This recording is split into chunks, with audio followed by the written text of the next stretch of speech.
Good afternoon. Welcome to the afternoon experiment. My name is Emanuel Livingston. I am with you until I got you. You got about an hour. About an hour. I would do it longer, but I got somewhere to be. I have to be in Seven Hills at 7 o'clock, so I need to leave here about 6:30. And I got here as quickly as I could, cause I know I've been neglecting y'all. I don't, it's not my thing. I'm not a neglectful person. But y'all know the deal. I'm a little busy. So let's get to it. And I have questions for y'all. Yes, I have questions for you. So get ready to answer my questions. And I need phone calls. Not like a lot of phone calls. It's going to be hard to answer my question by, typing. So I need people to call me and let me know. But before I go there, let me say hello to everyone. If you're new to the show, it's kind of like a new show. I haven't been here for, it feels like a month. So it's almost like a new show. So the format is, I'm going to say hello to the people who say hello to me, and then we'll move into something else. And it might not be a whole lot of people here today, because like I said, I haven't been on for, it feels like a month. So, people are, he ain't coming home. He ain't coming home. I'm sitting around waiting for him. He ain't coming home. And I didn't do what I said I was going to do. I said I was going to post every day and let y'all know if I was coming on or not. But we don't even need to get into all of that. I'm here now. DeAndre Crosby, right out the gate, he's first. Good afternoon, DeAndre. Lewis Talbert says good afternoon. Good afternoon, Lewis Talbert. Lewis Talbert second out the gate. Nathaniel Livingston, representing Toledo, is here. Good afternoon, Nate. Got Crystal Hoskins in the house. Crystal, good afternoon, Crystal. And rounding out the top five, if I can count, Joseph Smith. Ain't that the name of the dude that started the Mormon church? Or was that John Smith? It was like a really generic name. I got nothing against the Mormons or the Mormon church, but if your religion was started by somebody named John Smith, it seemed a little weird. I don't even know where that came from. Joseph, good afternoon, rounding out the top five. Ronald Dixon, good afternoon. Got Maria Smith in the house representing North College Hill. Darnell Hunter. Darnell, what's up? Good afternoon. Regina Denson Griffin, representing Madisonville. Good afternoon. Edward Bentley. Good afternoon, Edward. Good afternoon. Sean D. Nutter. Good afternoon. Got Crystal Hoskins. I already said Crystal, but she wanted y'all to know she's representing Bond Hill. Good afternoon. All right, that's about it so far. And look, it's not my fault. If you didn't make the hellos, then you wasn't here fast enough. And I'll try to acknowledge you if you pop in and say hello, but, it may or may not happen. Of course, it's like I said, it feels like it's been about a month, and people are still talking about the big brawl. But since last I was here, I can't think of his name. And you know me, I don't want to classify somebody by their race. But in this case, hold on, maybe I don't have to. Somebody, well, no, hold on, let me look it up.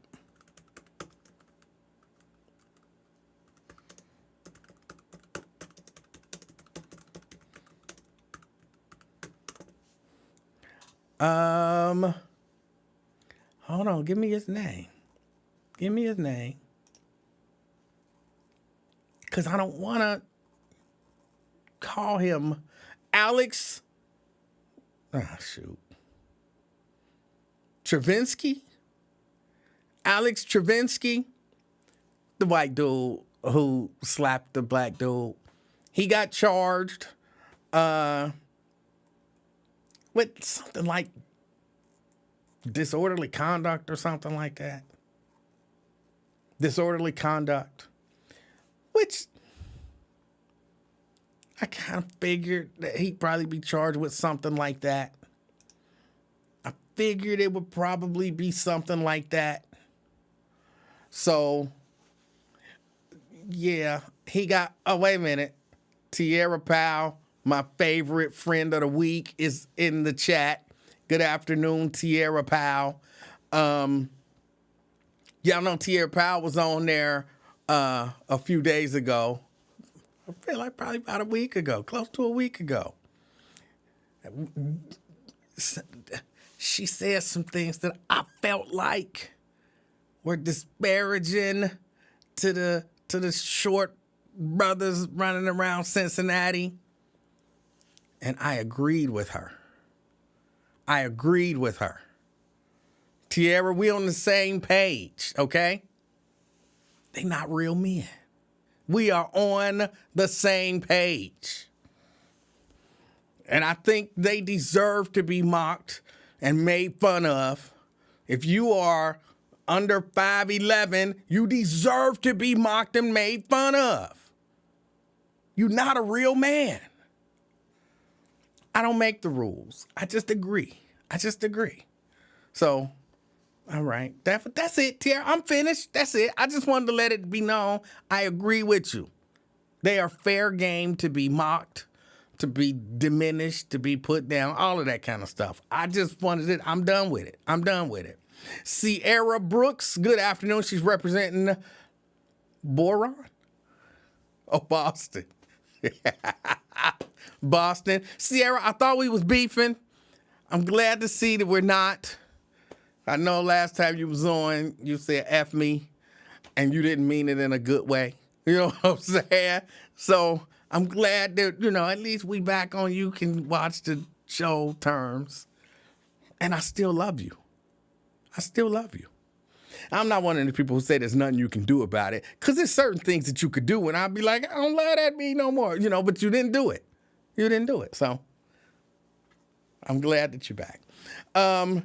Angela Kirkland Dangerfield, good afternoon. I haven't seen you in a while. No, I know you're probably busy. I'm just teasing, but it is good to see you. Dina Johnson, an angel, is among us. Got an angel among us. And Tanika Yasharaya.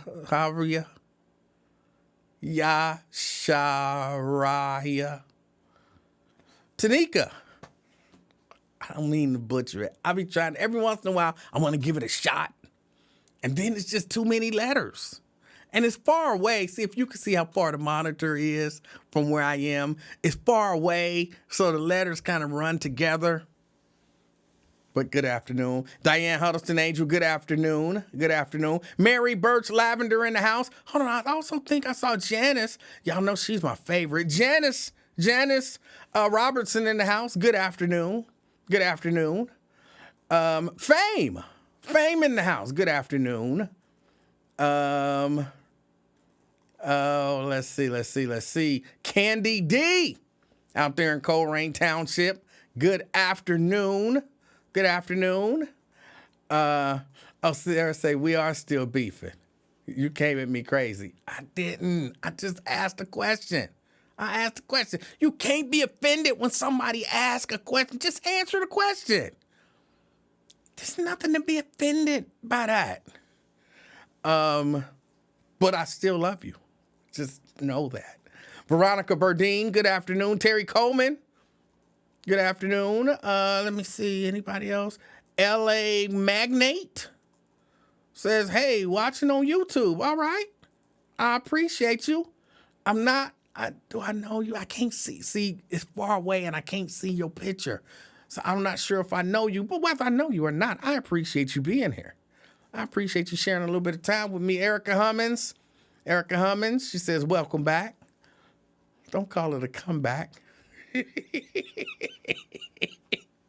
I've been here for years, rocking my peers, keeping suckers in fear. It's true, I really have. But I did disappear for a minute. Okay, let me see. So, the Russian guy who slapped the guy got charged with disorderly conduct. Look, I do still believe there is a case to be made that he incited I believe there's a case to be made. I don't care what happened before. I don't care what happened before. Because I've heard some theories that, hey, we don't know what happened before that slap happened. All kind of stuff could have happened. They got evidence of all this stuff and we don't know. But if you watch that video, there was a break and he could have walked away scot-free and nothing else probably would have happened. He could have just walked away. But he chose to, after things had been de-escalated, he chose to re-escalate, to re-engage. So there is a case to be made. Will that case be made? No. No, it won't. And I heard, I was listening to my man Wyatt. If you don't get a chance, check out Wyatt Live. I was listening to my man Wyatt. I heard maybe 10 minutes of his show towards the end. And he was saying, I told y'all, I was right. I told y'all what was going to happen. I knew it. I said it. I laid it out. I told y'all I was right. I knew it. I told y'all. I said it. I knew it. I told y'all. And he's saying, look, some stuff happened before and, they probably got evidence that some bad stuff happened. And kind of the evidence of that is if the prosecutor had some other stuff they would prosecute and they're going to use other videos that we didn't see. And I acknowledge all of that is quite possibly true. But all of that is also quite possibly not true.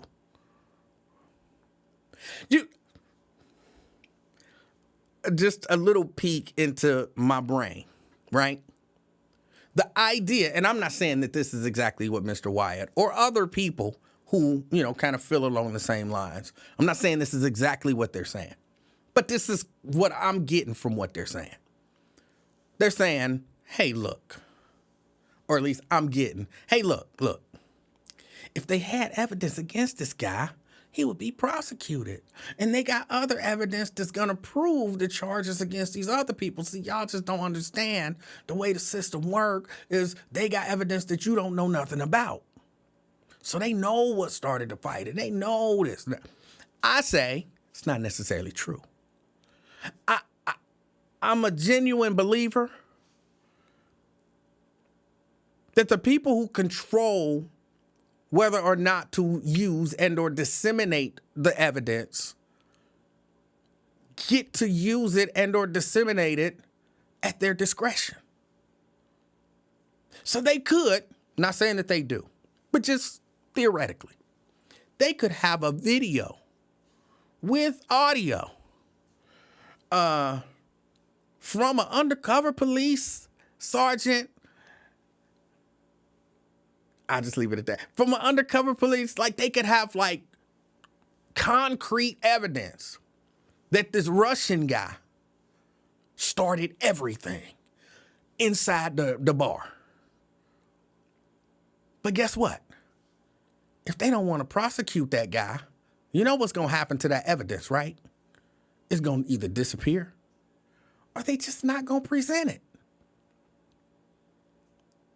it. If I'm the prosecutor and I don't want to prosecute somebody, I'm not going to present evidence that means I have to prosecute that person. I'm going to say, I don't have any evidence of that. We're not using no evidence. Connie Pillage apparently was on the Lincoln Ware Show today. I didn't get an opportunity. I listened to, again, maybe 20 minutes of the Lincoln Ware Show. But apparently Connie Pillage was on, and I did hear a very short portion of, I believe he's the head of the FOP. And I only heard maybe 2 minutes of his conversation.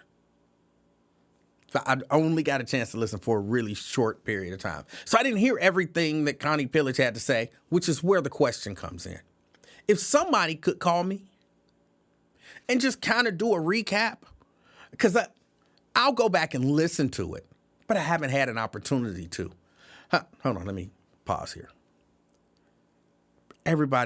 Somebody might be new, and they're like, why don't this guy, he not listening to this show and he not listening to that show? He only listened to 10 minutes of this or 20 minutes of that, and he didn't hear this and he didn't hear that. And he said, he could have listened before he came on and da-da-da. No.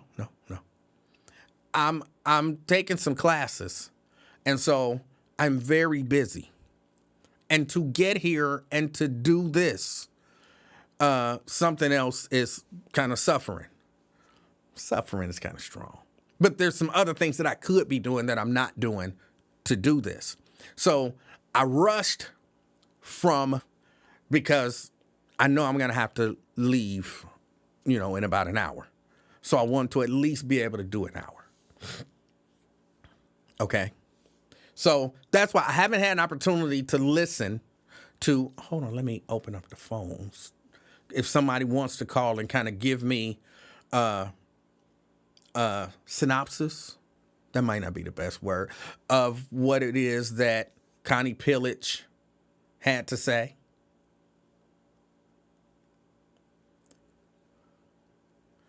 Edward says, isn't all the video we have time-stamped? I don't know what that means. I'm not sure what that means. I'm not sure what you're asking me. But back to the point that I was making. So untime out. To say, because we haven't seen the evidence means that the evidence shows this, or there is no evidence to prove this because they haven't brought these charges. I reject that. Now, that's my, if you want to call me conspiracy theorist brain thinking, that's my conspiracy theorist brain thinking. If the prosecutor doesn't want to charge someone, but they have evidence, proof even, that person did what they should be charged with, but I don't want to charge them. They just say, I don't really have evidence to prove that. Or, I got evidence proving something different. And they don't charge them. So the fact that they don't get charged is not proof that they didn't do anything wrong. And the fact that there's video that we don't know about is not proof that this is what happened. And I know that sounds like, you're just talking in circles, but I promise y'all I'm not. Again, the theory is being floated that there's this much better quality taken by people with much more integrity and being reviewed by people with even more integrity who are smarter. I'm like, all of that sound good, but that might not, it could be true, but it might not be true. That's really all I'm saying. I don't buy that the police are always honorable. I don't buy that the prosecutor always does the right thing. I believe that, especially in cases where, we kind of don't know, we have to look at it and say, what did we see? What did our eyes see? So you can tell me, stuff jumped off before then. And it might be true. But again, things were de-escalated. And then he re-escalated. So there is a case to be made. But that all happened. Apparently the prosecutor came on. And I don't know what the prosecutor said. And you can just When you're listening to public figures on, the airwaves, and they're not under oath, even sometimes when they are, don't accept their words as fact. Some people do that. Some people will say, well, the mayor said this, so there you go. The mayor could lie. The prosecutor said this, so there you go. The prosecutor could lie. Just because someone says it doesn't make it so. And some of the I'm going to call them thinkers, and some of the best thinkers and people who solve problems, and in particular, like journalists, which what people say, but they don't accept what you said as a fact. As a matter of fact, one of the things that I know that some journalists and talk show hosts do, good ones, is they ask people questions to get them on the record. Not expecting them to be honest. Not expecting them, he probably not gonna tell me the truth. But I'm gonna ask the question anyway. Why? Why would I ask the question? Okay, I'm sorry. I had a flashback because I used to say to somebody, ask this question. And they would say, why would I ask that question when I know they're not gonna tell me the truth? And I'm like, to get them on the record. You get people on the record as saying something, because then everything that they say after that, now you have a record of them saying one thing. Of course, a lot of this was pre-Trump. Stuff like that mattered pre-Trump. Like, hold on, you said you wasn't there. No, I never said that. Hold on, here's the tape. I wasn't there. Like, you said it. Well, I think, and you catch them lying. And what it does is it, shows like they're not always honest. Integrity is not necessarily there. And it gives people, another something to judge them based on. And sometimes it's straight up catch them doing stuff. You said you wasn't there, but we got a video of you. You right there. So don't always believe everything that you hear somebody say just because they're publicly saying it. A lot of people fall for that. He asked him that question and he said this. And you're like, but that's not true. No, he said it. And, the insinuation is he said it, therefore it must be true. She said she couldn't charge him because of this. But that's not true. And don't be the person who say that somebody who, is held in high esteem. Not true. Now you're a horrible person because you had the audacity to question the person that I respect.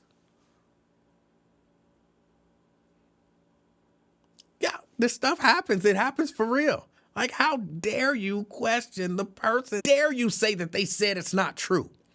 This person is a judge. If they said it, it's gotta be true. How could you know more than a judge? This person's a mayor. How could you know more than a mayor? This person's a police officer. How could you know more than a police? This person's a police chief. How could you know more than a police chief? This person's a council person. How could you know more than a council person? This person's well known in the community. How could you know more than this person who's well known in the community? They wouldn't lie. They wouldn't lie. Approach everything with a healthy degree of skepticism. That's my advice when dealing with things like listening to people on the radio say this and say that. Because I saw in some comments, some people were saying that Connie Pillage, who's the prosecutor here in Hamilton County, if you're in different parts of the country, it might be considered the district attorney or what are some other things? Everybody, the district attorney. In Hamilton County, she's the equivalent of the district attorney. And they were saying she said one thing, but then the president of the FOP, if you're in different parts of the country, that's the head of the police union. Some people, it's the Police Benevolent Association or whatever. I don't even really know if that's always the police union and wherever you're from. But they're not functioning in their capacity as a police officer, but as the spokesperson for the union. And some people were saying, well, what she said this, but then the head of the police union proved it. What she said was a lie.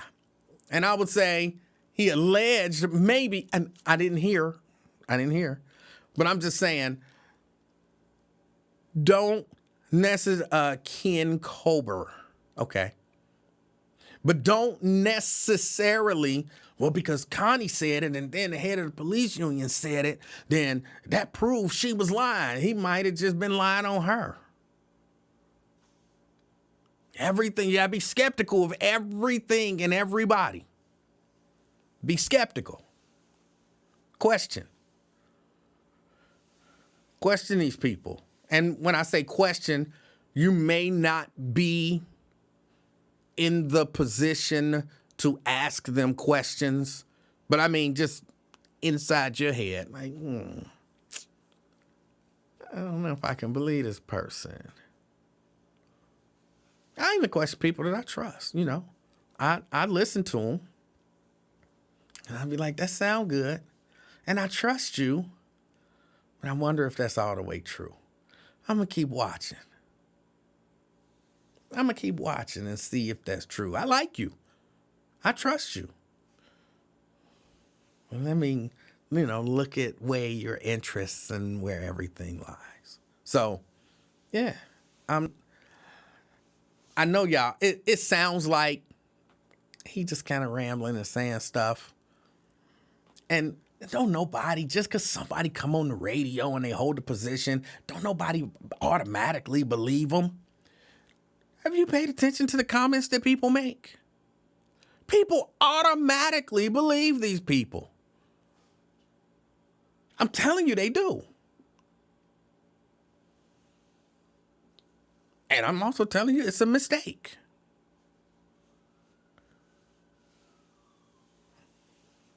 It's a mistake. Don't do it. Hear them out. Give them a level of credibility based on your experience with them and life experience. But don't buy in like 100%. So-and-so said it, so it's gotta be true. That's very rarely ever the case. Except me. They tell me there's an exception to every rule. And to that one, I'm the exception to that rule. If I tell you something, trust me, it's true. Oh, let's go to the phones. Nate. Emanuel, what's happening, boy? Hey, what's going on? Well, I called to give you my report. All right. To answer the questions I heard you asking, as many as I can. If I don't know the answer, I'm going to just tell you that. Now, look, because I think I'm hearing something different than most of these people are hearing in some of these calls. Okay. But I think it's important for us to get a timeline, too. So, and I don't know why this case has caught my attention. Who can tell why we care about certain cases and we don't care about other cases? And I do hear the criticism from people. Why y'all focused on some people who was downtown fighting? They ain't nobody to be rallying behind, and they don't see the equal justice and the unequal enforcement of the law angle. They don't get some of this stuff. Yeah. But so for whatever reason, this has caught my eye, and I'm paying pretty close attention. So the first thing that I think people either didn't watch or watched and didn't catch everything that happened was the bail or bond hearing.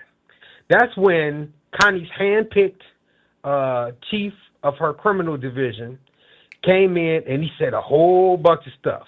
Number one, he started calling the white people automatically, start calling them victims. Number two, he said that he took at least one of the white victims into the grand jury with him and let them testify against the black people. Can you imagine me and you, we growing up, we have a fight, and mama come home, she want to know what happened, so she separate us, and then she bring me in. I'm going to go with this thing that I was treated more fairly than you were.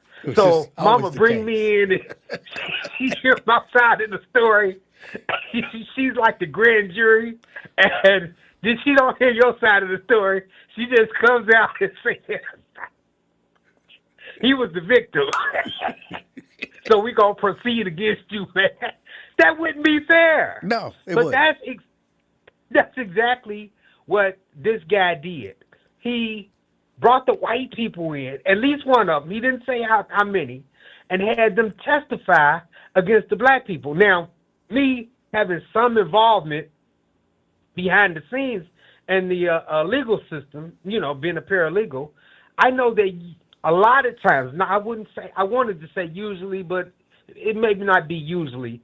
A lot of times when you bring somebody in to the grand jury, you offer them immunity because after all, why would they talk to the grand jury if there's a chance that what they say to the grand jury is going to come back on them? So there's a real good chance that this guy who worked everything he does has to be under the, I ain't going to say he has to go back and get approval for everything that he does, but in the end, at the end of the day, everything he does is done in the name, in Connie Pillage's name. So he brings the white people in, or at least one of them, has them testify before the grand jury, and then they come up with all these felonies. So let me just pause right there. Now, I've been listening to the FOP president, right? I listen to him on white radio. I listen to him on a podcast, and I know you be shouting out the Wyatt guy, but I don't know if you be shouting out the Uber driver, him and Kevin Aldridge. But somebody sent me a link, so I was able to watch the FOP president on the Uber driver's podcast, right? So I've heard him on white radio. I heard him on this podcast, and then I heard him again today on Lincoln Ware.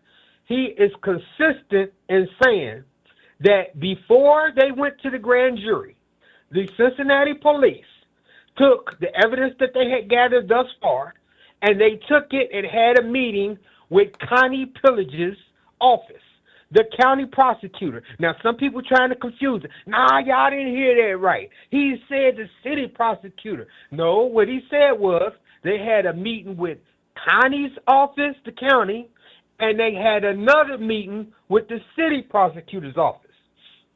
And in both of those meetings, they were told by the prosecutors that they could not prove any cases, any felonies against, well, in the case of the city, any misdemeanors.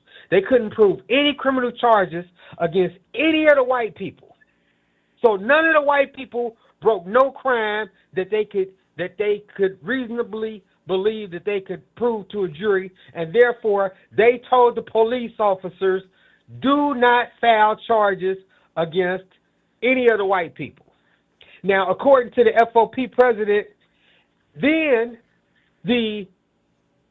it became an outcry because black people could see what was going on. So that's when you got in the community all this stuff going on.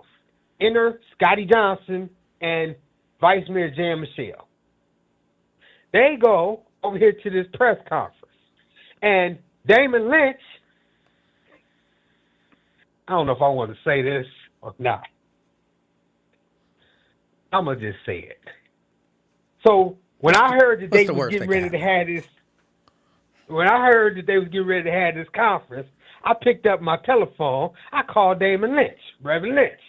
And yeah, I'm hesitating because, I didn't necessarily tell him that I was going to keep our conversation secret, but I also didn't tell him that one day I might get on a podcast and blurt this out. So I'm going to just tell. So prior to that, I say, basically, Damon, please don't have no meeting and y'all go over there and hoop and holler, and the people that you standing up there with ain't willing to use their power. Y'all gonna ask the people to be mad and to do different things. Don't do that if you ain't willing to turn to the council people and ask them to use their power in their position. And Damon said, you know what? You got a good point. He said, what you got in mind? What could they be doing? So I went through this whole thing about how Scotty is over the law and public safety. They didn't change the name, but basically it's the law and public safety and governance, which is oversight. So Scotty heads up the committee that has oversight authority over the police chief and over the police officers and over the detectives and over the guys who responded to the scene. Scotty has the power as a councilman and to chair that committee. He could pull any one of them police officers, and in fact, he could call in because the first word is law, at least in the old name, it was law and public safety, which means not just police, but the law department. So he could call in the prosecutor.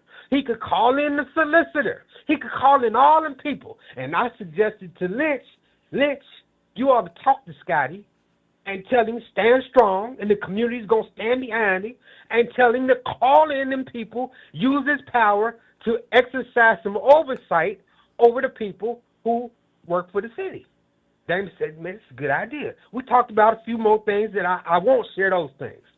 So I'm watching the community press conference that they had. And Scotty's up there, he's and we see what's going on. And the white people ain't been in there, and they keep telling us that we got to wait on the investigation to be over, but they're not telling the white community that they got to wait. So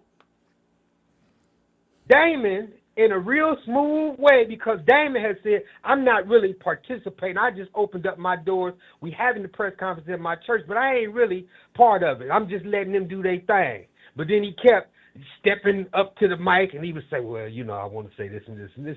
So when Scotty hadn't said what he was going to do, no concrete action, Damon sort of nudged him. Like, yeah, and I hear Scotty want to make an announcement about something that he's going to do down in City Hall. And Scotty steps up and he says, basically, yeah, we're going to be having a meeting. Now, remember, council is on vacation. They on their summer vacation. So Scotty steps up, yeah, we're going to be having something coming. He didn't say we're going to have a meeting. He said, we're going to be hearing something in 24 to 48 hours, some kind of concrete action that's going to be coming out of City Hall. So I just smiled and said, Lynch got him. You know what I'm saying? He done put out a timeline, and the only thing I could think that he was going to come up with was we're going to have an oversight hearing. Now, and again, some of this is a little in the weeds, but I think it's important that people understand how this stuff works, because everybody ain't involved in it like that, and they got to know, that I know what I'm talking about. I'm not just talking off the top of my head. So in order for there to be when council's on vacation, right before the jazz festival, it was a lot of commotion about young people being out of control. And so Ashab, y'all mayor, went and he said, we're going to have a special council meeting. They was on vacation. He said, we're going to have a special council meeting. So the Wednesday before the jazz festival or the music festival, whatever you want to call it, they had a special meeting of council. Now, if you go online to the City of Cincinnati's website, you can search through the clerk. They got a clerk of court, just like the courts have a clerk of council. They got a clerk of council. I might have messed it up. A clerk of courts for the courts and a clerk of council for the city council. Right. So they keep all their records. Everything they do is in writing. So it's a written record of Tab and them calling for a special meeting of the city council. To have a meeting, and I know somebody's saying, where are you going with this? To have a special meeting or a special committee meeting, you have to have at least 2 members of council have to put it in writing. That piece of paper that they put has to be filed with the clerk of council. So if you go right now today to find out when was the meeting scheduled by Scotty Johnson, there is no such paper.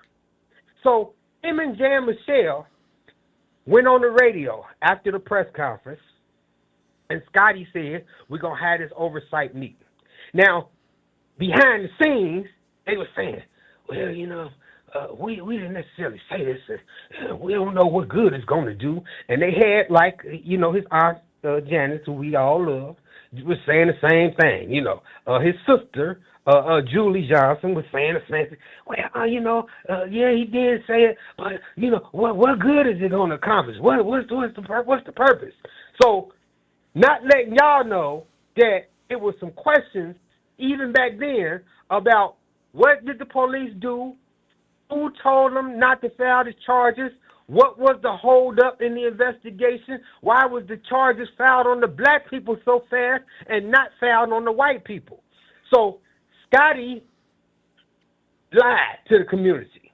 He said that he had called this meeting, him and Jan Michelle, and I could tell you when he said he went to, they was having he was at some kind of black family reunion. They had some kind of booth, and Lincoln Ware was broadcasting live, and Scotty Johnson and Jan Michelle both came up, and Jan Michelle, I noticed, was very quiet. She didn't say nothing, but Scotty went up there, and he was rah-rah, woofing, you know what I'm saying, we going to have this meeting, and we going to call he named the people he was going to call. He said, we're going to have the chief of police down here in front of council, and we're going to have the city prosecutor down here in front of council, and we're going to have the law director down here in front of council, and we're even going to send a special invitation. We can't force her to come, but we're going to send a special invitation to the county prosecutor.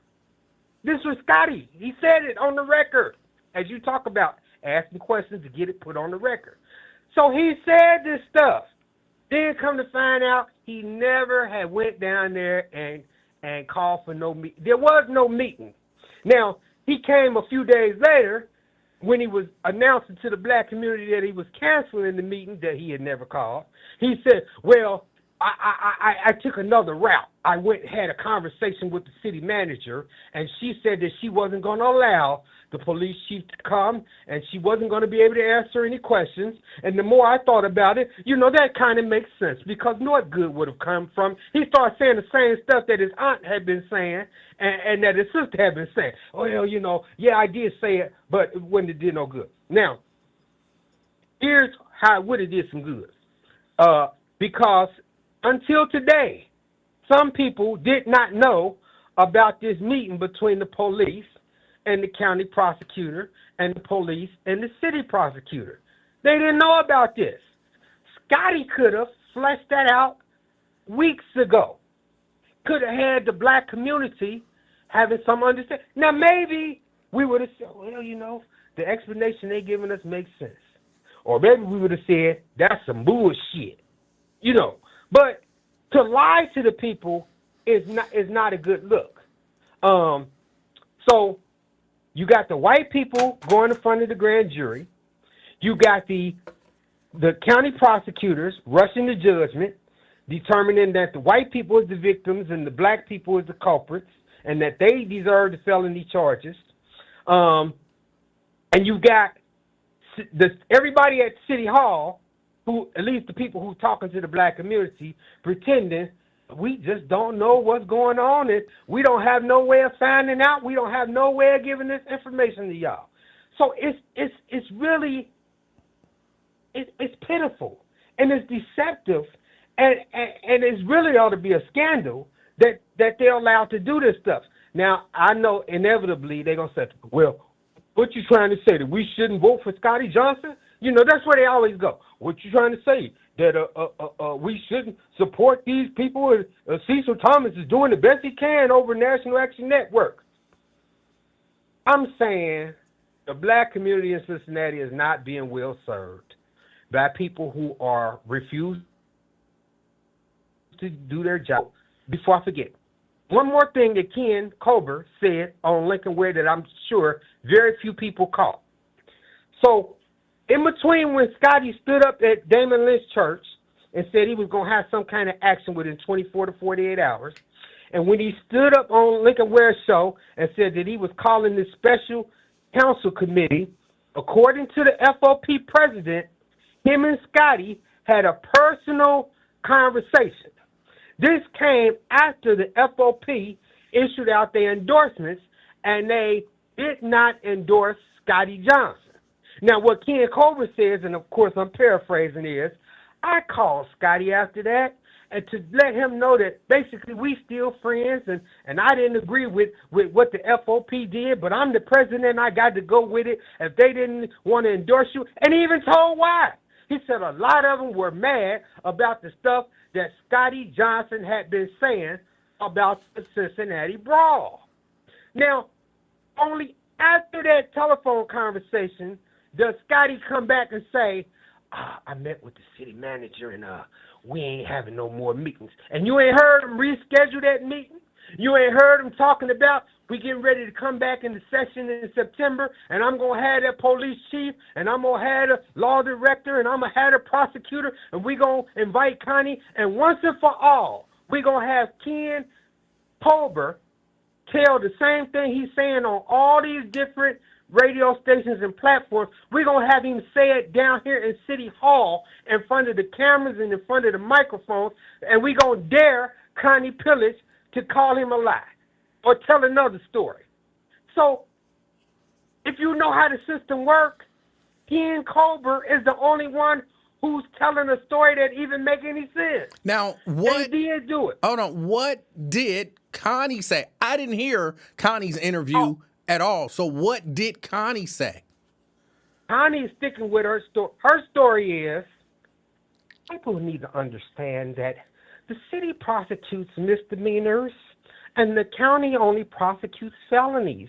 And so we have no investigators at the Hamilton County Prosecutor's Office, which is a lie, by the way.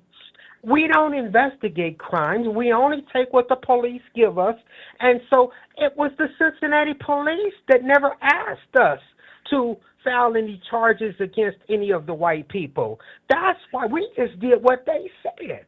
So again, that's in direct contradiction to what Ken Colbert is saying. Ken is saying, we took all the evidence over there, and the prosecutors told us, don't y'all sign off on them charges. So, and Connie is saying, they never even brought us. They never even came over here and asked us about it. They never brought us the information. They never brought us the evidence. And so, both of the stories can't be true.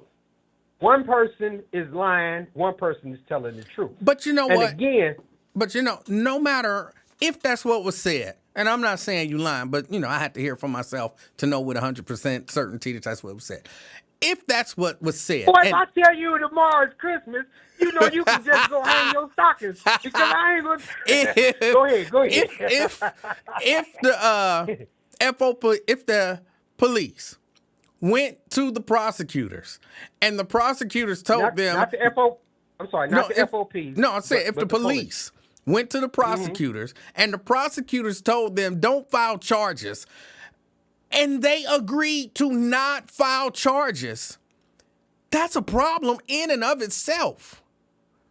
Absolutely. The prosecutor shouldn't be telling the police where the evidence lead. Look, we saw evidence that we believe should be charged, and so we gonna present it to you, and if you want to not, follow through, that's on you. But that's a bad look for the police. So I think maybe the chief need to be questioned about that as a practice.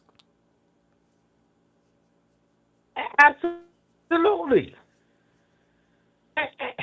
You know, I feel like I've talked too long, and I can't read the comments. Well, I ain't as good as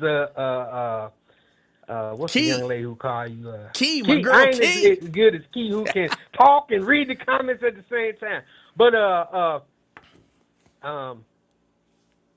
you know, I think sometimes like a lot of people was sort of disappointed in Barack Obama once they saw all. They just like. Hello? Kind of out of the ordinary. Hello? Yeah, you broke up a little bit, or Amen. you disappeared. Oh, I'm sorry. Every time we would ask Barack, we would always get this, oh, he can't do that. Oh, he don't. But Trump, everything his base asking to do, he found a way to do it. Damn the lawsuit. Damn the this, say even sometimes damn the Constitution. I'm going to try. If my base want me to do it, I'm going to give it my all.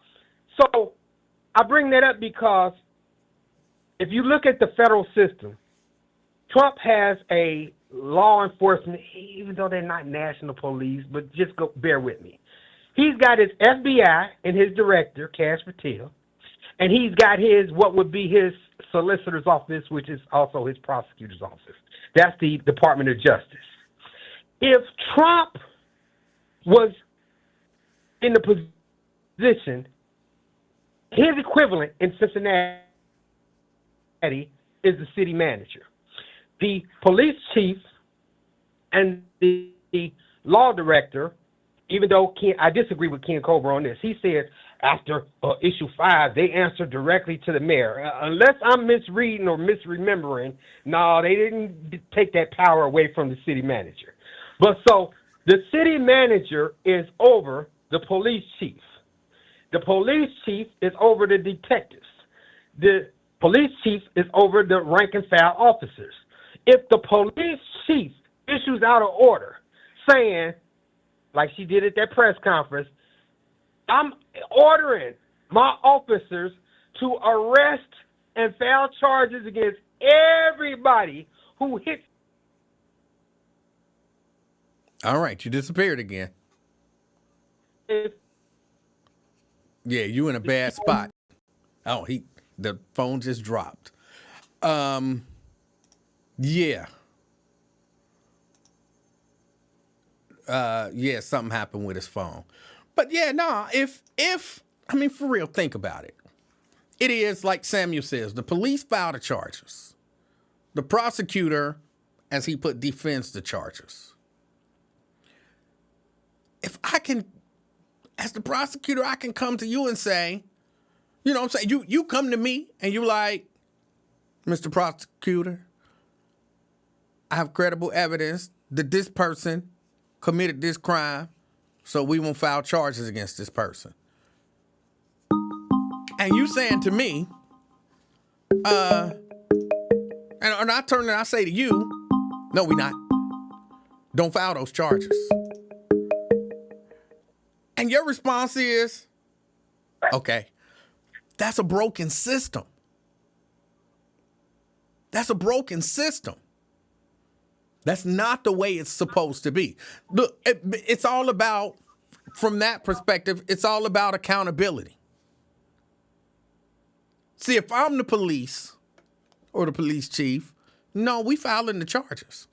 Now, y'all can decide whether or not y'all want to pursue the charges any further. Y'all can dismiss the charges or whatever y'all want to do, but we filing them. We gonna do what's right. We gonna do what's legal. And then y'all can play all the political games y'all want to play around them. But if I won't cover, you know what I'm saying? If I'm, and again, I'm not saying that this is what happened, but if I'm in that position, I'm Connie. I don't want to charge no white people. It's a little hot out here, you know. People are mad about this. A lady got punched in the eye, apparently, and some pictures that may or may not be real got circulated, and people are really mad. I don't want people, when I come up for election, looking at me like, oh, you didn't charge those savages that punched that white lady. So I'm like, if you just don't file the charges, I don't have to do nothing. And I can still play like, you know what I'm saying? Like, hey, I would have charged them if I could have, but that's not our job. So I'm not giving the prosecutor cover. Then political games. And that's why I keep saying, or that's why I said earlier, first, don't believe everything that they say. And just because charges wasn't filed, don't mean charges wasn't warranted. Don't confuse those two. Did they file charges? No. Well, then they didn't do nothing wrong. And wrong. It's not necessarily the case. CK.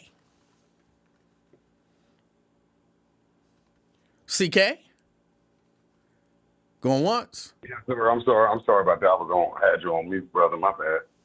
How you doing, brother? I'm doing good. How are you? Man, great topic, man. Yeah, you just made a great point for us. You're saying just because don't go by the narrative. It's a narrative they putting out when they say don't charge, right?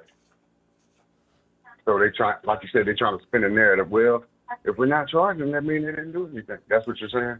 Yes. And there are a lot of people who see that and who honestly believe that. Yeah. So how do you feel? Does that correlate with the late Johnny Carson when he said a grand jury could indict a ham sandwich? Is that kind of the same in the same family? Sure. Yeah. So he kind of was talking about the same thing? Say that again? You said so he was pretty much saying the same thing, saying you saying that. Hold on, yes. I honestly believe they can get an indictment on anybody. Right. The same way they can blow an indictment against anyone. So in this case, he got indicted, and they recommended him not to get charged or something after he got indicted. Say that again. The white man. So you saying the white man he did get charged with the assault? I saw in the paper where he was charged with a misdemeanor disorderly conduct. And I think so let's come to a agreement for us. Disillusion. How about just charge everybody with that? Would you agree? Would that be a fair solution for you? All parties involved? No. Okay. No. You're saying that's not fair. So no, you won't. Look, some of those people did more than just disorderly conduct. Okay? I know, but come on now. You remember the Texas homicides motorcycle gang? We got bodies, and nobody was charged. We got bodies, a motorcycle gang, over 50, 60 people killed, nobody charged. So you could throw this. You don't have to charge people. Okay, they made a mistake. Can we drop the charges? Or is that impossible? Well, we don't drop charges. Okay. You and I have no say, or very little to no say, over whether or not those charges get dropped. Now, I'm assuming when you're saying, can we drop the charges? Well, it's where I'm assuming you mean, can the charges just be dropped? Can the prosecutor's office just drop those charges? I guess theoretically they could, but there would be a lot of pushback about that. And I don't even think I would like that. I don't like the idea that, things like that can happen and everybody just look at it and say, oh, well, shit happened, and go about their business. You know what I'm saying? Yes. E-man, that's where we need to get back to. Okay, it happened.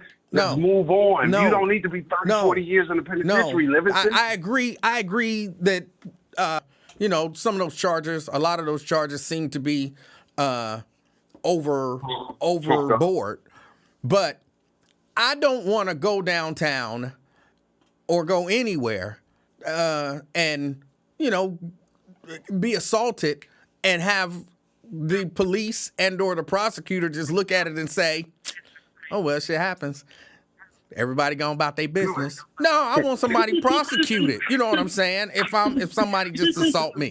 So yeah, nah, I don't agree. Just let everything go. But I do think the charges are overboard, and I would agree that the charge for the slapper is undercharging. But I understand how they came to that. I just don't agree with it. Livingston, I want you to understand this is very important, sir. All right. Because you're not no punk yourself, right? So I cannot, if I assault you, right?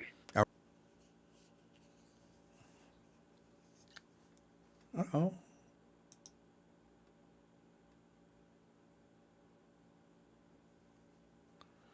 Okay, hold on.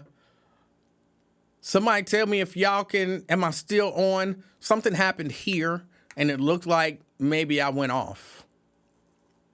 So can y'all still hear me? Rainbow.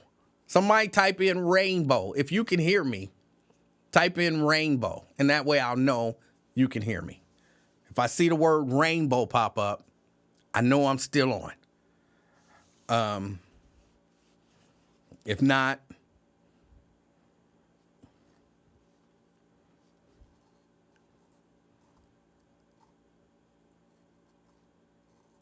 okay, looks like I'm still on. I'm still on. Okay. All right. But that's that. Yeah, I do not. I don't want people to not be prosecuted. But y'all can see the games that are being played. I mean, assume for 1 minute that the head of the FOP is telling the truth. Like I said, that's a bad practice. That is a bad practice. Now, let's assume for a minute that the head of the FOP is lying. Let's assume that the head of the FOP is lying. Well, that would kind of be just par for the course for heads of the FOP. But why would he tell such a lie? You'd have to wonder that. Is it a political thing? Wants to turn the black community against Connie Pillage and, you know, get a Republican in that office again? It's a lot of... See, Twin just called and something happened. Hold on, I'm going to reset the phones. Hold on a second.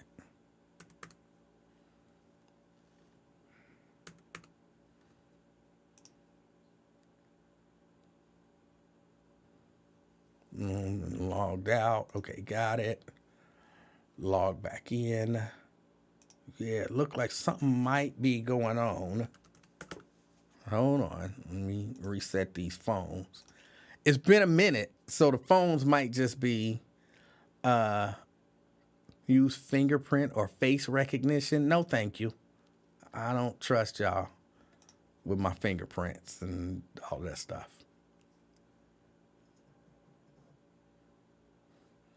All right.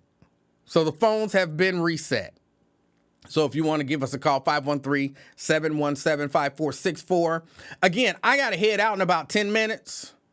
So I got about 10 minutes left in this show. So if you want to give me a call, you can give me a call.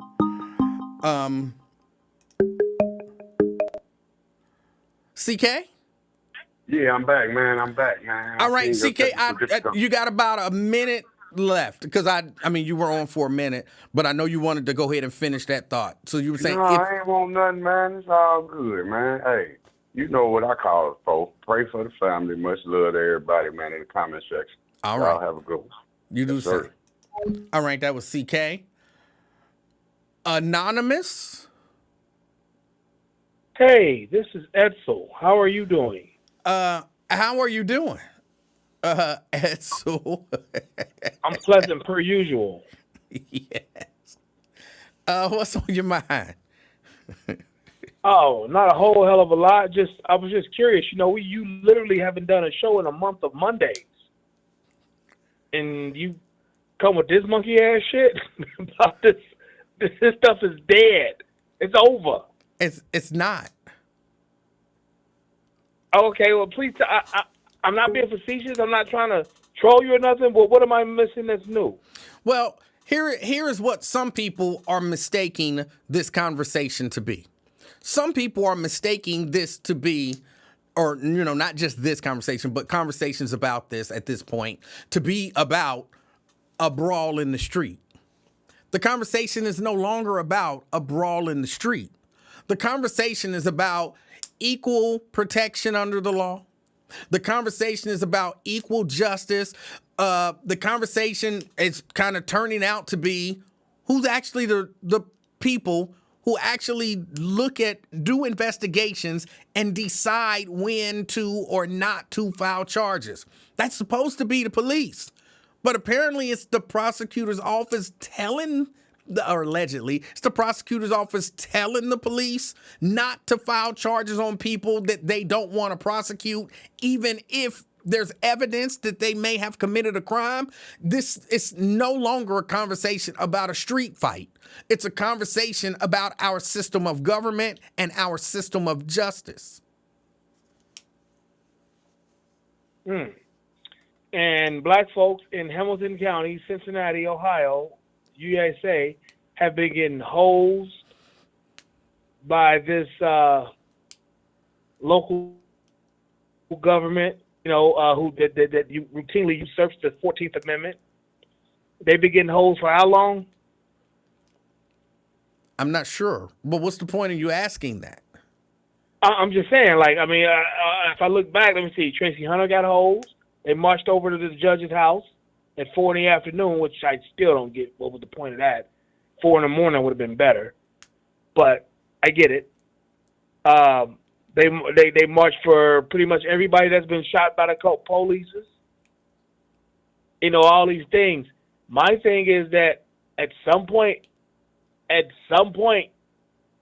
quit crying and marching and go down there, and maybe you need to go for what you know. Or you've decided to go for what you know and decided, look, the best way to not get jammed up in some 13th and 14th Amendment shit, equal protection under the law, is to not get jammed up with the police. It's not that hard to stay off the police radar. Oh, yeah, it is. It's not really that hard. Yeah. An adult does it very well. A 20-something-year-old adult doesn't know how to do it, but a grown-up knows how to stay out of the police way. No. That's not true. Again, I can recount. Hold on. Before you expound, okay. I didn't call to argue with you. Okay. I called to welcome you back and to just kind of wonder, why are you talking about this again? I thought that was over with. I need enlightenment. Okay. Well, did I enlighten you? Not really. I mean, it was just like, oh, okay. But I understand why you may be upset. But like I said, my contention is just, you're gonna get jammed up and get an unfair shake with the police. Just don't get jammed. It's hard to stay out of their radar. But hey, I understand. More power to anybody who's out here and trying to take down the Russian and really take down pillage and whatnot. I get it. I'm not but sure I don't you do. know, what did you expect? I'm not Go sure ahead, you I'm do sorry. get it. But I do get it. What do you expect? What do you expect? Like the old song say by KRS-One, Boogie Down Productions. What do you expect when you rhyme like a soft punk? What do you expect marching and bitching all the time? You better go up there and knock somebody upside their motherfucking head. Let them know you mean business. well, I don't. You've been marching for 70 fucking years. But can I Damn, tell you you? do that. Hold on. Can I tell you how I think you're off base, even with the fake passion that you just exhibited? I think why it gotta be fake passion? I resent that. it felt fake. I resent that. Okay, it felt fake to me. I'm just telling you. Well, you know what? You coming back talking about blah blah blah. First caller out the thing after a month is your brother. That felt fake. Okay, But go ahead. I didn't say nothing. But go ahead. that's okay. I feel like you're a part of the problem. I feel like What's that? I'm not. Let me expound. If I see a group of people mad about a perceived injustice, trying to pull the covers back and expose this perceived injustice, and then I run in and I tell them, "You a soft ass. Why you still worried about this? Why you still talking about this? What else do you expect?"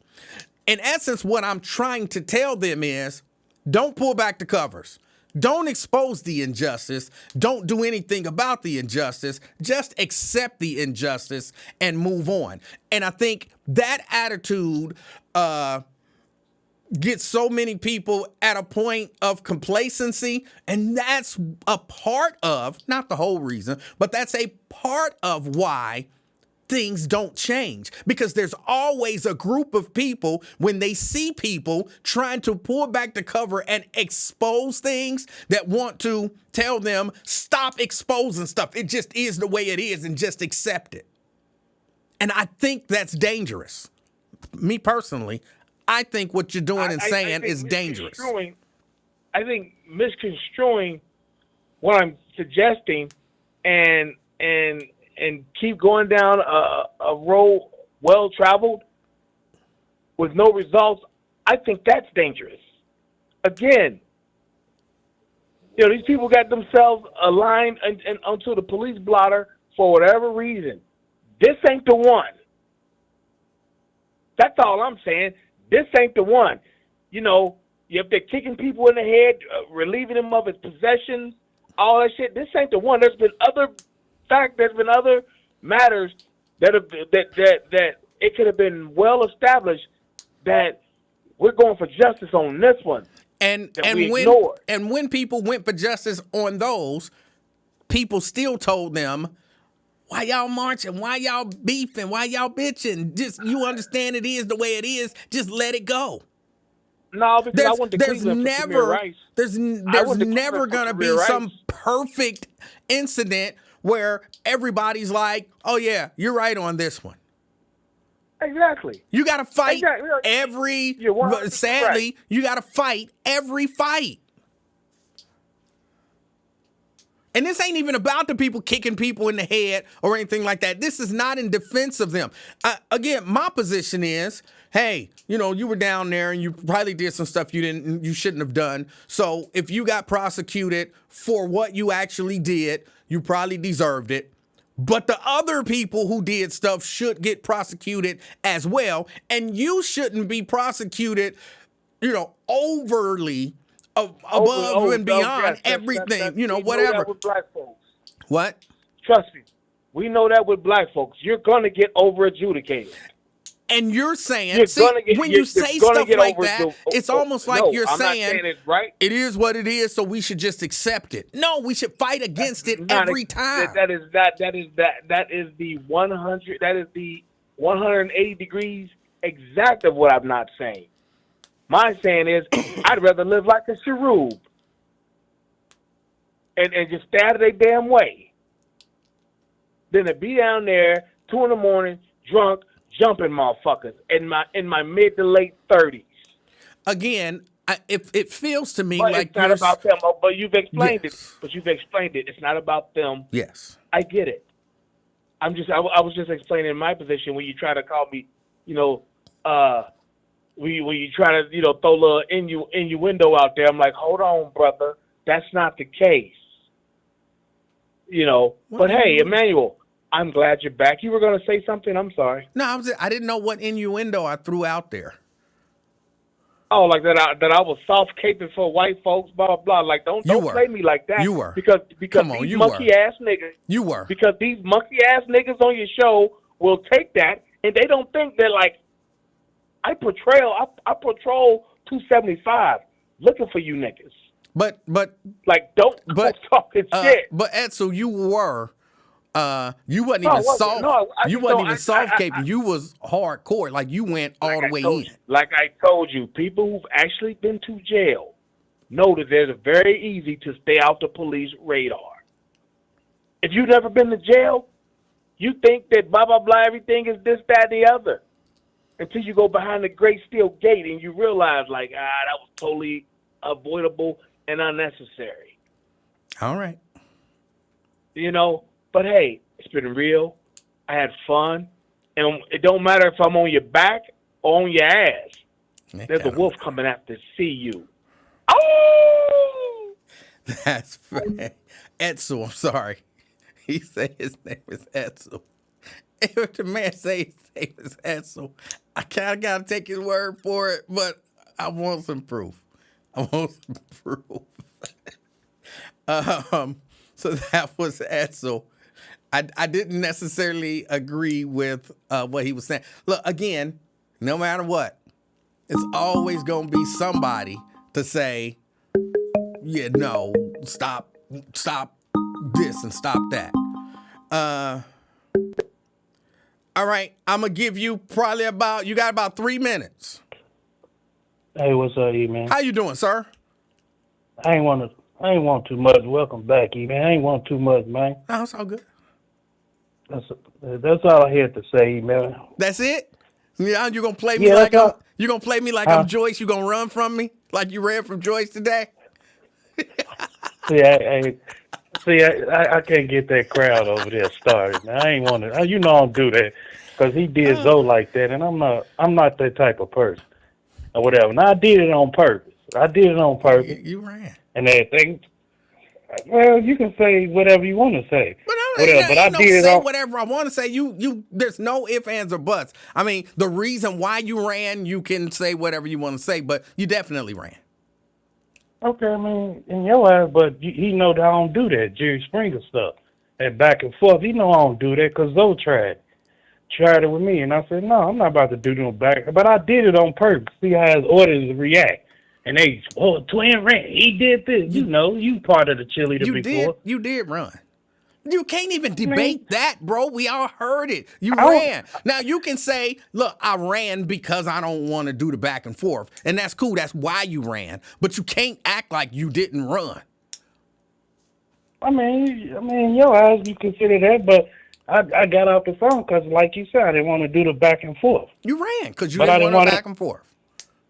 Man, there you go, man. See, I just called and congratulate you back on the podcast, and here you go with the same issue they have, man. All I'm doing is this. That's factual. You should have said, "What's up, bro?" And everything all good, up, kept it there. But you ran. What's up, bro? You did, but you did.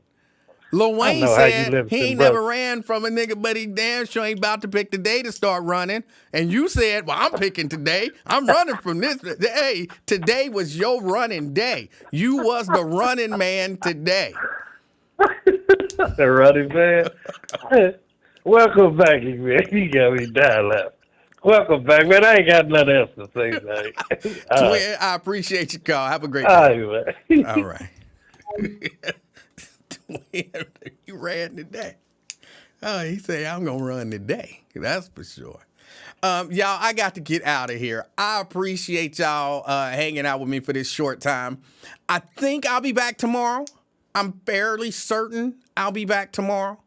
But I can't say with 100% certainty. It all depends on what they, if they throw out some more complicated stuff that I had to figure out, I won't be on. But the stuff that we're doing right now, I'm grasping it. He did say it was something else that we were supposed to. What are we working on tomorrow? We were doing VLANs today, which was simple. And tomorrow, it was something else he said we was working on. But it sounded simple and getting a grasp on IPv6, which sounds fairly simple as well. So I think I'll be on tomorrow.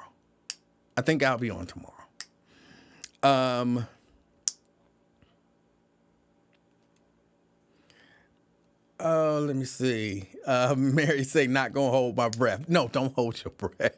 Oh, that's why I said I think, but I can't say with 100% certainty. But I do have somewhere that I have to go today.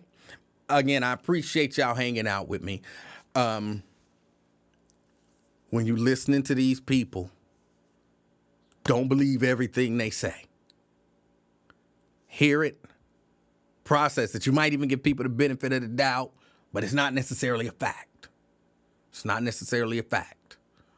Be skeptical. And I think I can take a minute, maybe. Ooh, I'm really late. The idea that we have to have some perfect situation. Because I've heard this over and over and over again. Like, oh, this ain't the situation where you want to be, saying something is wrong. This ain't the situation where I could see if it was this. I could see if it was that. Like, no. Every situation where you see injustice. Like, here's what you're saying. This is what I hear when I hear people say stuff like that. Of course, I'm going to relate it back to something that a lot of people hopefully can relate to. Rosa Parks wasn't the first person that didn't give up her daggone seat.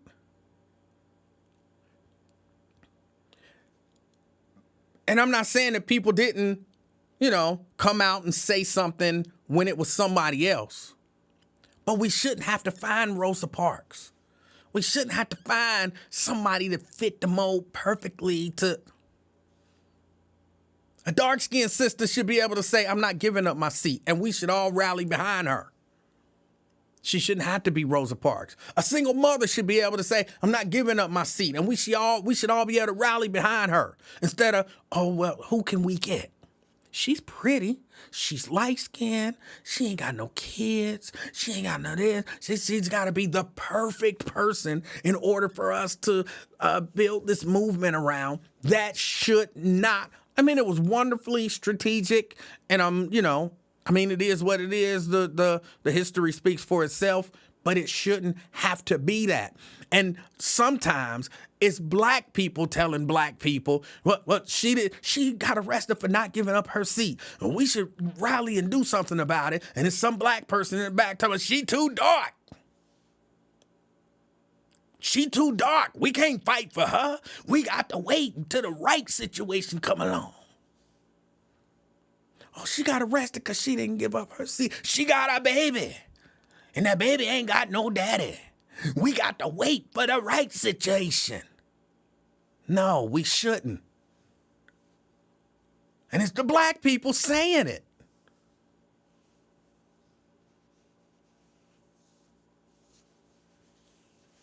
I want black people as a whole to stop. Stop it. You can ask for fairness in the justice system without justifying what they did. Not one time have I said, at least I don't think so, not one time have I said, hey, it's all right to, kick bitches in the head. Not one time have I said that. But I can say 34 years, and now that's too much. That's too much for a brawl in the street. That's too much. And then these people get nothing? It's too much, and that's not enough.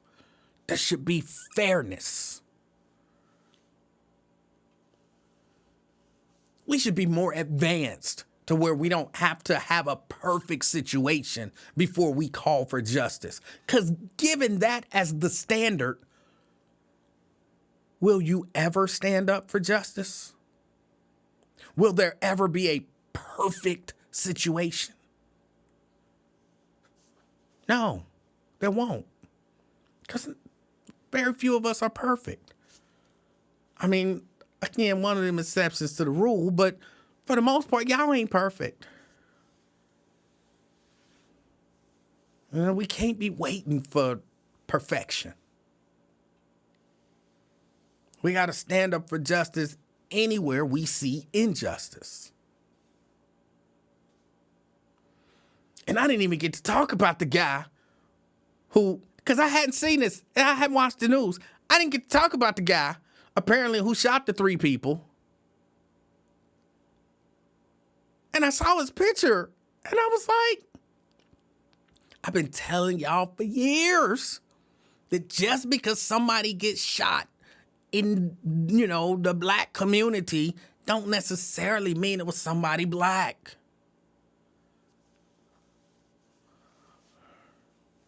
But that's just one in. That's just because we know about him.